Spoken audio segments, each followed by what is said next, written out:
Welcome to the High Rise Podcast, presented by Headset, the leading data and analytics company for the cannabis industry. So, Will, you were one of the first people I met in the mainstream media that were covering the cannabis industry. And I think that had to be 7 or 8 years ago at this point when we were just starting Headset and you were covering cannabis in the earliest stages as part of Inc. And here we are today to have you on the show talking about the cover story for Forbes, which I'm really excited to get into. But between that time, has the industry really met your expectations? Has it changed quite significantly from those first conversations? Yeah, I mean, it changed significantly. I mean, it was a dramatic change. I think that's fair to say. So I guess you and I met 2013, maybe 2014. And one of my first stories was in 2014, went to Colorado to see the industry, come up. I think legal sales had launched in January, and I was out there in March or something, or April. And my first story was following around a security company. It's basically a fleet of armored trucks that were helping companies basically transact deals. It was like one step up from like a weed broker of the old days where it was like a cell phone and a car and like turkey bags filled with weed. So now like this iteration, the first like legal weed broker, maybe not the first legal weed broker, but really one of the first legal iterations was this really small company with a small fleet of armored trucks. And they were all vets from Afghanistan, the wars in Afghanistan, U.S. veterans. And what they would do all day, I rented a car and followed them. But what they would do was just go to a dispensary, pick up cash, drop off product. Pick up cash, drop off product. And then at the end of the day, they would bring all their cash into a vault that the company had built, and then eventually they would bring that to the Federal Reserve. So that just kind of, showed me how complicated the industry is. All that seems very simple, but compared to a regular business that can just, put money in a bank, like at that point, I think everybody says, banking is hard in the cannabis industry, but I think people actually think like there are no banks that service it. And it's, the open secret is like every weed company has a bank account, has multiple bank accounts with, big banks that, individuals that aren't involved in a Schedule I substance can have, right? But just the pain in the ass, the risk, these are armored trucks. And like I said, this one guy who was driving had come back from serving, I think, with the Marines over in Afghanistan. And yeah, like his job as a civilian was basically shuttling drug money. And it really, at that point in time, it did feel like shuttling drug money. Now it's much different. The same methods are used. Some, many big companies also just can deposit their money in a bank directly. But so, yeah, that is all to say that the industry has come a long way.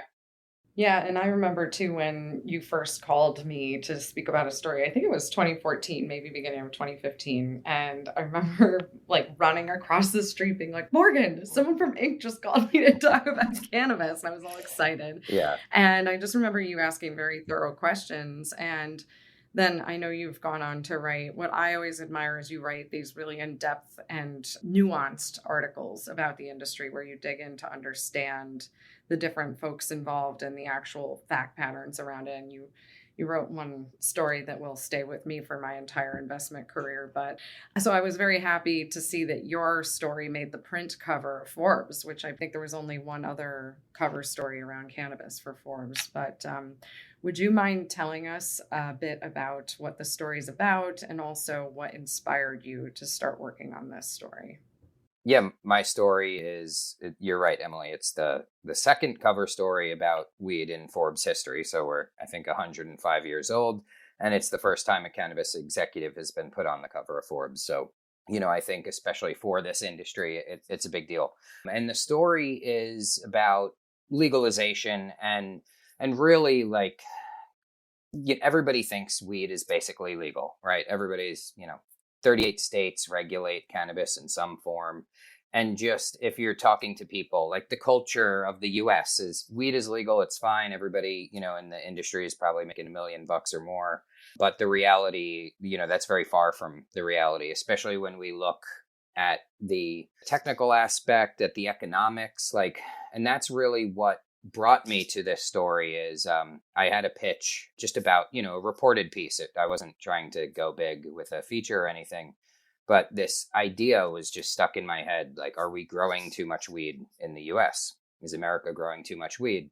And the more and more I thought about it, the answer was yes, we are growing too much weed. And then the more I thought about that is like, well, that doesn't make any sense. How are we, we're the biggest consumer market in the world. Like if you grow weed or poppies or you make computers, like you want to sell your shit in the US. So it just didn't make any sense to me. And I started looking in and, started calling farmers and came across this guy, Johnny Casale of Huckleberry Hill Farms out in Garberville and in southern Humboldt.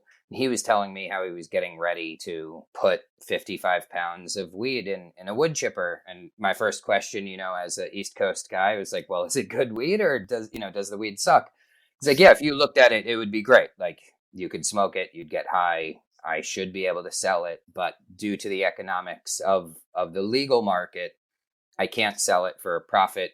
I can't sell it to break even. If I sold it, I would actually have to pay the state of California like the privilege to sell weed at a loss. And that to me, as a business reporter, fascinated me. And it was like, okay, here's a story. So I started reporting that story and it just got bigger and bigger to like, instead of the question, like, is America growing too much weed? The question in my head is like, why does the legal marijuana industry, why is the legal economy broken? And so then I had this big story.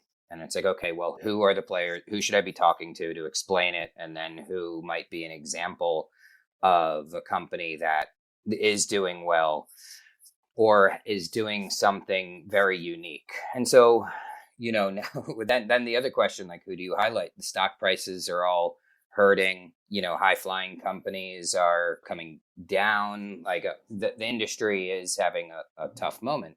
And then it dawned on me, like, no matter where you go in the world, like if you do say one name, like, GTI is a great company, Trulieve is a great company, but nobody knows those names outside of the industry, let alone like outside of America. But people do know the name Cookies and they know their weed. And, so that to me was like, okay, here's this guy. And then you look into like, who started Cookies? It's okay, Berner and this guy, Jai. Okay, and then you find out, that they went from, Jai was growing in his garage in San Francisco, and then Berner was making music and working at a dispensary in San Francisco, and it kind of snowballed from there. So, and I think like the genius behind how they're set up is, Cookies doesn't grow weed and they don't sell weed, but they do make genetics and they sell those genetics. And then they have this model where you can basically license their name. So that setup, like if it was franchising, it would be McDonald's, but it's not franchising. It's more akin to Coca-Cola, right? Like when you find out Coca-Cola doesn't bottle their own Coca-Cola, like that really opens up your mind. It's like, what are you talking about? No, it's third parties make Coca-Cola. Coca-Cola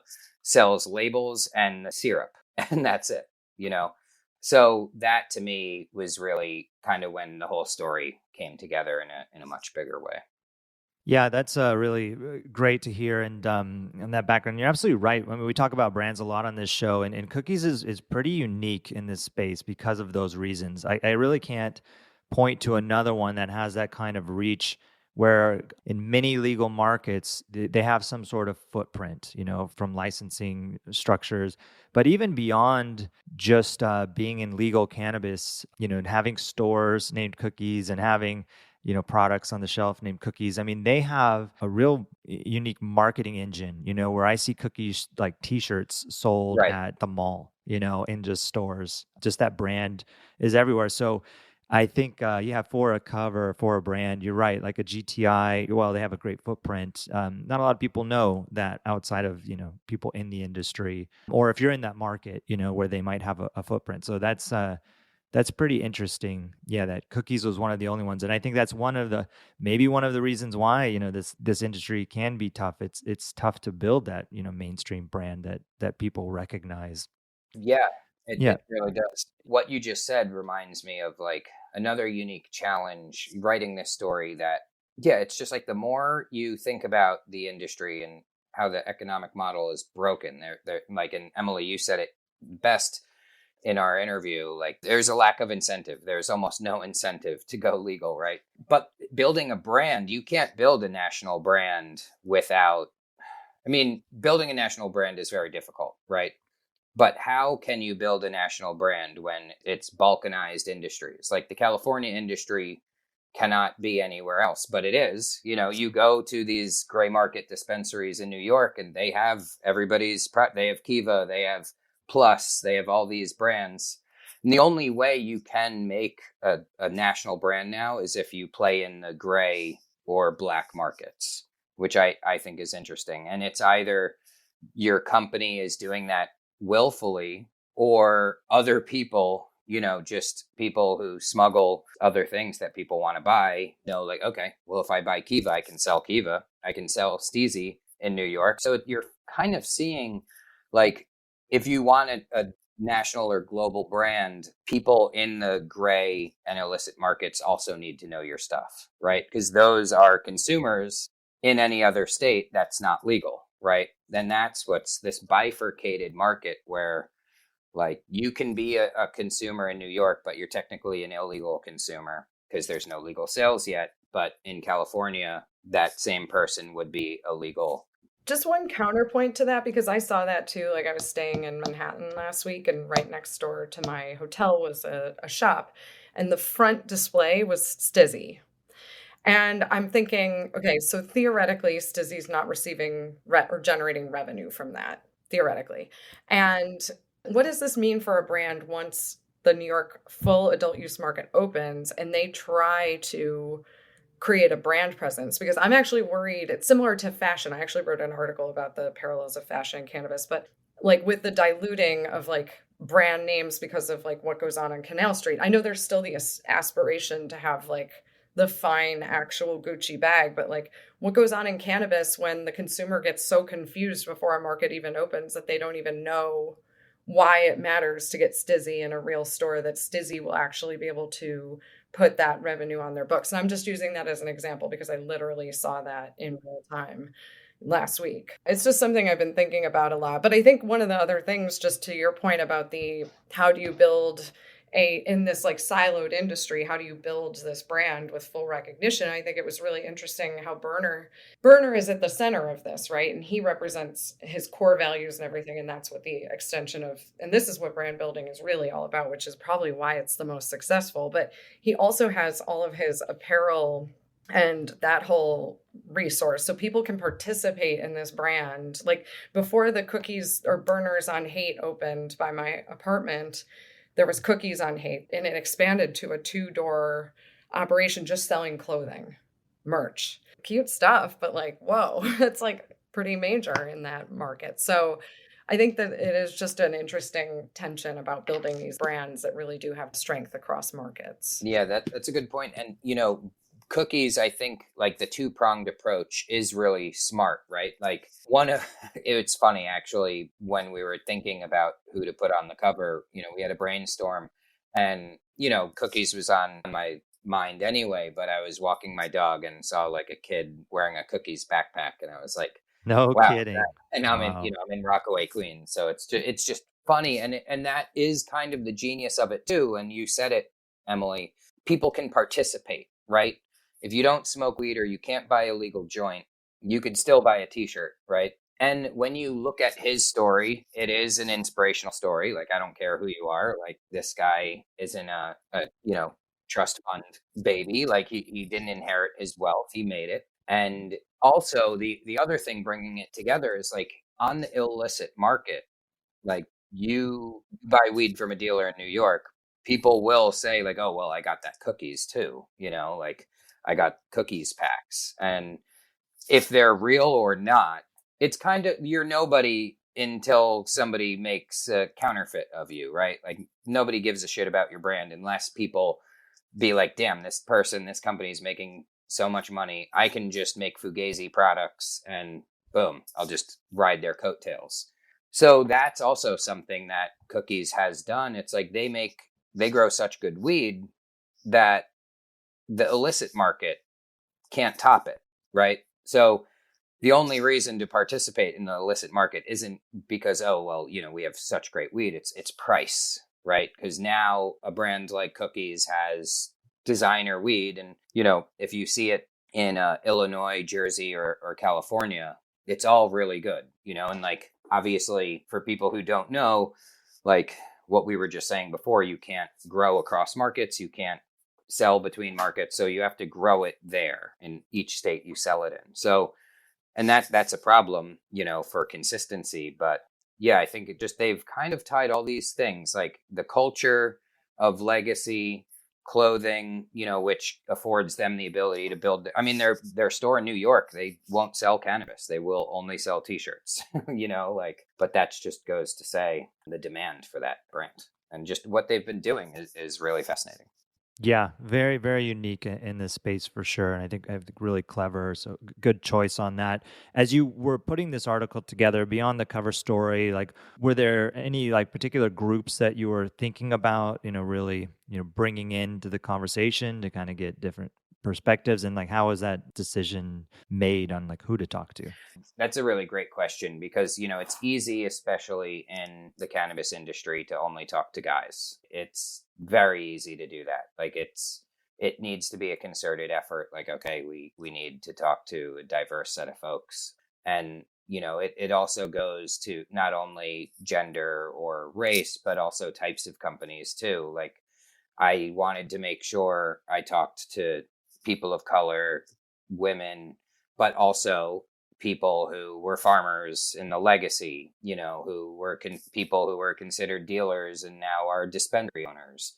And then also, like, you do have to give credit to people like Kim Rivers and Ben Kovler's of the world. Like, what they have built is a legal model that, it's gymnastics what they have to do every day, I'm sure, because, they're across 20 or so markets, over 100 dispensaries, 15 cultivation sites. Like that is no joke. It's that is a lot of work. So I think to try to bring all the voices together in the industry is a tough thing. And, anybody who says they did it in one piece is wrong. Like, you really do need to work at it. And it is a concerted effort, just like seeing the field. And then also when you're thinking about a piece, like, so much reporting goes into it. And then you see a sliver, right? Like, we writers like to talk about it like an iceberg. Like, readers only see the tip of the iceberg, and then your entire feature is on this humongous foundation. And,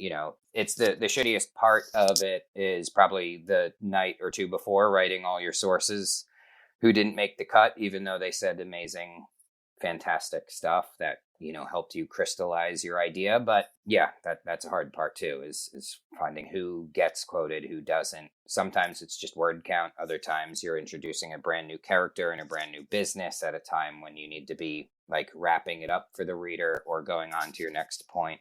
But it is something you need to be diligent and careful about because the industry is overwhelmingly white and male. So you really do have to think about and have a plan.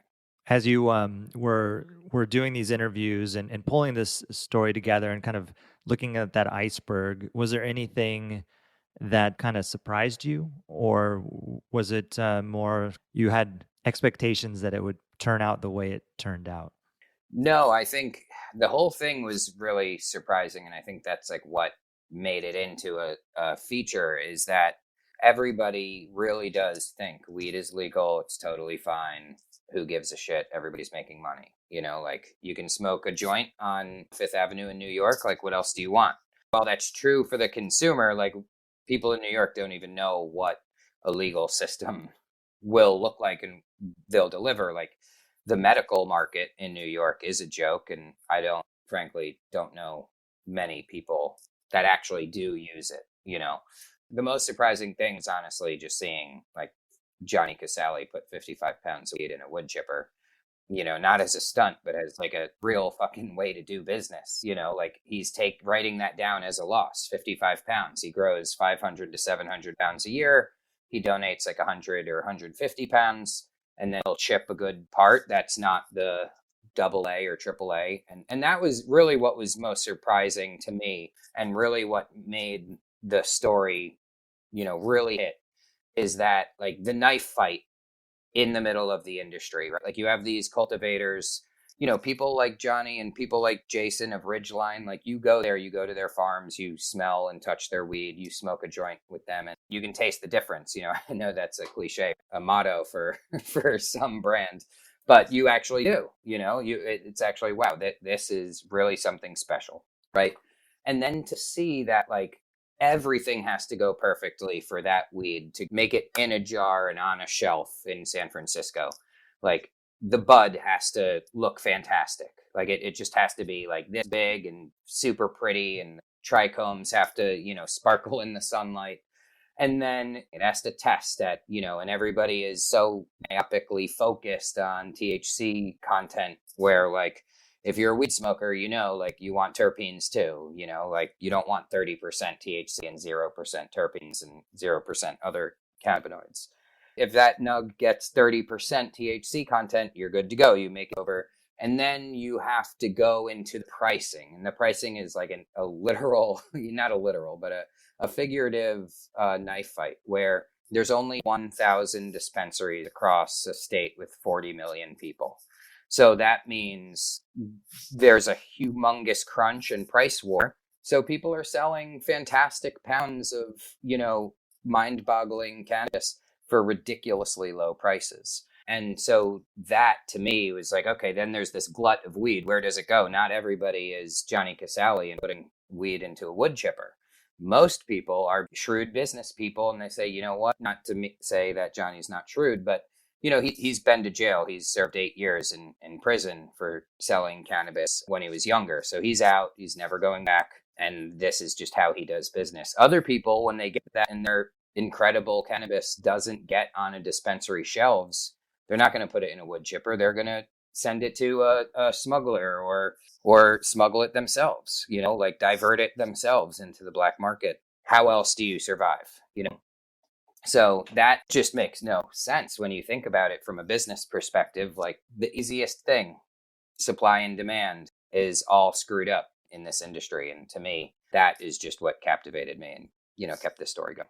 Well, and I think you hit on it just now too, and in the story is that the demand is there. It's the access for the demand. And so that's the real disparity in our industry. And for anyone who hasn't traveled to California and hasn't had the opportunity to try California from especially the Emerald Triangle, Sonoma County, I mean, the whole state is growing gorgeous cannabis. And I've seen and heard of cannabis being destroyed that, like, honestly, would be something that these other states can't even dream of growing because they're just not there. This is decades old industry here in California. And so it is truly sad to see it getting destroyed because there is real craftsmanship to cultivating at that level. But it's really crazy. Yeah, it doesn't make any sense. And there's so much square footage being grown. I just feel like the state needs to really focus on, okay, how do we sell it? And, there is a certain bit like NIMBYism is a real threat. Like on the coast of California, like barely any of those cities allow legal sales.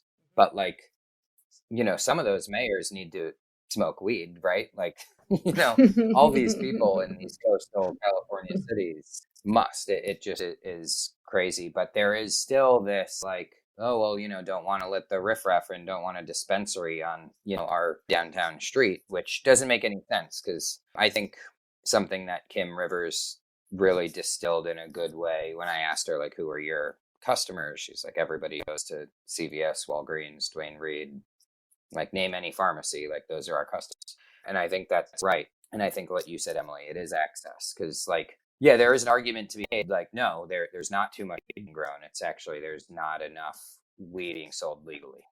Yeah, we just recently talked about the news coming out of Canada that MJ Biz was reporting on around the destruction of cannabis up there. It was a pretty sizable number, 1 million pounds, last year in 21 destroyed, right? And, when you think about that wood chipper and you think 1 million pounds going through it, 50 pounds, what you saw, and then, I mean, the scale of it, right? So it's everywhere. And yeah, it is just this, I mean, it's an emerging market, still figuring itself out. But it's after so many years, that we've been involved and you've been involved, Will, and seen this, you'd think some of this stuff it'd be sorted, but it's still fraught with inefficiencies, at every corner. When you were talking to people for the story, was there anything, like any message that they wanted you to get across? Any like suggestions on like what they think could be done better? Or is it really just kind of the supply and demand and everything's broken and it just needs to be fixed? No, the refrain really is like lower taxes. And halfway through my reporting, California did just that. They repealed the cultivation tax. And then I think the same week, Schumer introduced his bill. So it was one of those moments in reporting a story, and every reporter has that when you're working on a story for longer than a week, stuff changes, right? The news cycle comes in and things that were true end up changing. Like when I started this story, it was, cultivators were having to pay, I think like $160 or so flat on every pound they bought. So like the economics suddenly, like a pound of outdoors, like, 500 to 700 before anything just tracked $160. And it's just your costs of goods go up as your margin gets smaller. But really the answer is federal decriminalization. No matter what, no matter how many states, add laws and add markets, the elephant in the room is that marijuana is still a Schedule I substance on the federal level. That means there's no reason at all that you should possess it or manufacture it, except for research, obviously, but that's a very small sliver. So that brings you to like the inability to access mainstream financial services, gives a reason banks to say no to you or just charge you $5,000, for every deposit, or, you can't go on the New York Stock Exchange or the NASDAQ, and then no interstate commerce, no access to SBA loans. Like think about how any business on Main Street gets on its legs. Think of how world economy runs. It's on debt, right? So the capital markets are tight. Debt markets are leaning towards predatory for cannabis companies. Like some of these interest rates are 24%. Anyway, the answer is federal legalization. And then when we do legalize, whether that's through decriminalization, descheduling, or rescheduling, then it just needs to keep the taxes low and light regulation. And that is really, how you would foster. I don't know if this is true, but a lot of people brought this up. A lot of people in the industry want like a 7-year tax holiday. Apparently that's after the repeal of alcohol prohibition. Apparently that's how the government dealt with it, which is a smart thing because people are making money and then they have to pay 280E.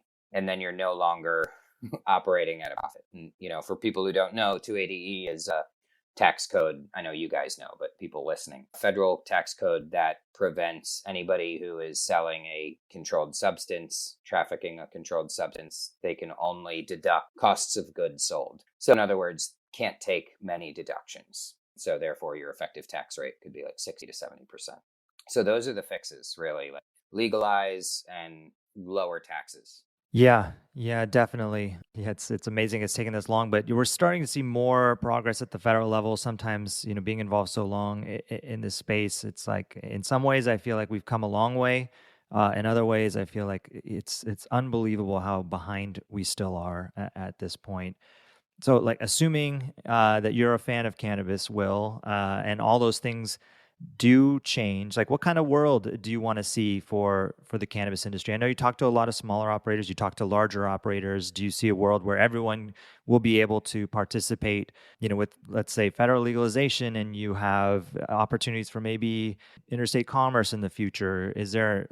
Can these, smaller groups in California, continue to thrive in that world where, they don't have the tax liability, maybe more access exists? Do you want to see that world? Do you want to see like the CVSs of cannabis kind of just be everywhere? What would be like an ideal situation just based on, what you've researched and the people you've talked to and how you think about this industry? I think we all know that prohibition doesn't work. We all know the drug war doesn't work either. And like my feeling as an individual, I think we should have legalized and regulated access to all drugs. But, I know that that is radical for many, many folks. But if you just focus on cannabis, like we know that the majority of Americans think it should be legal. They also don't want people going in jail for these things. So like, I think the market that should exist is one where if you want to buy an $80 eighth sun-grown, hand-trimmed craft cannabis from Humboldt and you're in New York, you should, because you already do. Like, I'll tell you right now, people in New York get this weed no matter what. Like, it doesn't matter if it's prohibited, doesn't matter if you're threatened with jail time. There's a humongous market in New York City, and New York has historically been known. Like, if you get a pound of fire, like the best weed possible, you bring it to New York because, each geographical obstacle, the Rockies, the Mississippi River, the weed gets more expensive if you're going east to west, right? And then New York obviously is the best market, so it's where great weed goes. So it's coming here regardless, whether or not you want it to. So I think what should happen is, it's decriminalized federal level. It's not a Schedule I substance, and it's treated similarly to alcohol and tobacco. But I don't know, the consumers don't want, if you look at the tobacco industry, and they've had hundreds of years to do this, but there's really a handful, like an actual handful of companies that exist, right? Most brands are owned by like one of three companies. And alcohol is, you do have the craft side, which is great. So maybe you do want something more akin to that. But I would say, for the cannabis industry, like it should be, like I said, you could buy an $80 eighth online and get it sent to your house so long as you have, so long as you're 21. And, in terms of like the street, like the main street, where it should be accessed, I think, we seem as a society to be okay with liquor stores and convenience stores that sell tobacco. And when you do start understanding what legalization and regulation does, it's, as a kid in America, buying weed is easier when it's illegal than it is. Like I remember as a kid, it being very hard to buy alcohol, right? But you could always find weed. It was like buying alcohol, you needed an ID or somebody who had one. Or convince some stranger to buy you alcohol. What really should happen is it to be legal access is increased. And, there really does need to be regulations. Like, I think a lot of people do think, there are a lot of people out there who are worried about what happens with increased access. And, I think education is obviously a big part of that. And there is going to be some kind of unforeseen consequence of legalization. Like when you see like how alcohol demand went up and down through the ages, like in the 80s and 90s, like that was the height of America's consumption in legal states. And that makes sense, right? It's now harder to get, right? It's harder to get marijuana if you're not of age. So yeah, I mean, we will see, but you kind of have to make a decision as a country, right? You can't continue to just kick the can down the road and be like, you know what? Let's let the states do what they do. And like, if that is the decision, then decriminalize it and do as little as possible at the federal level. But I feel like we're at a decision point. We're at a flexion point where a decision needs to be made. And it either has to be like, okay, guys, we're going to make cannabis legal at the federal level, or, hey, guys, party's over, tried it, not going how we wanted it. And now we're seriously going to fucking arrest every single person in the industry and like create a humongous RICO case, right? I mean, I think part of the reason the Fed stopped caring was because they had to stop. They don't have the resources to go after people selling weed. Yeah, and I think now to the greatest hypocrisy of all is I think our leadership would love nothing more than to be able to point the finger at Russia and say, see, you're inhumane and, out of control with this Brittany Griner case. But we can't do anything because we would be the hypocrites of all hypocrites on this if we didn't. I mean, still, I want her to come home because it is just so sad and crazy. But we don't have really a leg to stand on that argument especially when you look at the egregious sentences for nonviolent offenses. But, man, we could go on that forever. It's a good point. Like, we can't say things about other people's harsh drug laws unless we do something about our own. Because if you've never been arrested for weed or other drugs, if you've never been arrested at all, you really don't understand. Like, feeling the full weight of the U.S. Judicial system against you it's not a joke. I think that this cover story that you wrote for Forbes here is really going to help. I'm really excited to see this on newsstands everywhere. I can only imagine being in the airport and, everywhere you turn, you've got Burner there on the cover. When will this hit the newsstands? August 16 be newsstands everywhere. So yeah, it's online now, and I'm behind the paywall. We have a couple writers in Forbes behind the paywall, so you could read it, buy a subscription digitally, or just buy it off the rack on August 16. Very cool. Well, we'll look out for that. And congrats on the cover there, Will. And thanks for everything you've done for this industry, covering this industry and continuing to cover it. And let's hope we continue to have these conversations, and it just keeps getting better and better for us. Well, thank you, Cy, and thank you, Emily. Thank you guys for having me. Thanks for listening to the High Rise Podcast, presented by Headset. For more information on Headset, visit headset.io.